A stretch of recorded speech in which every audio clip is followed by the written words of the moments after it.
Je me lèverai, j'irai vers mon Père, et je lui dirai, mon Père, j'ai péché contre le ciel et contre toi. Luc chapitre 15, verset 18. Il est tout à fait certain que ceux dont Christ a lavé le péché dans son précieux sang n'ont pas besoin de confesser leurs péchés comme des coupables ou des criminels devant Dieu le juge, car Christ a pour toujours ôté tous leurs péchés dans le sang légal. Ainsi, ils ne demeurent plus là où ils peuvent être condamnés, mais sont une fois pour toutes acceptés dans le bien-aimé. Mais étant devenus enfants et offensant tels des enfants, ne devaient-ils pas chaque jour venir devant leur Père céleste et confesser leurs péchés et reconnaître leur iniquité de ce genre ? La nature enseigne qu'il est du devoir des enfants errants de faire ce genre de confession à leur Père terrestre. Et la grâce de Dieu dans notre cœur nous enseigne que nous, chrétiens, avons le même devoir envers notre Père céleste.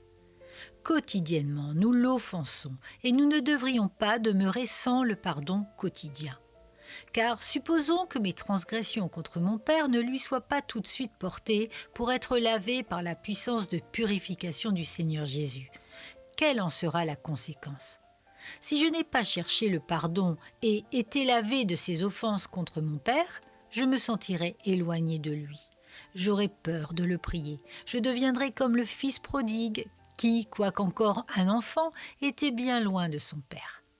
Mais si, avec la douleur de l'enfant, ayant offensé un parent si gracieux et aimant, je vais à lui et lui dis tout et ne me repose pas jusqu'à ce que je réalise que je suis pardonné, alors j'éprouverai le sentiment d'un amour saint pour mon Père et je traverserai ma carrière chrétienne, non seulement comme sauvé, mais comme quelqu'un qui se réjouit dans la présence et la paix en Dieu à travers Jésus-Christ mon Sauveur.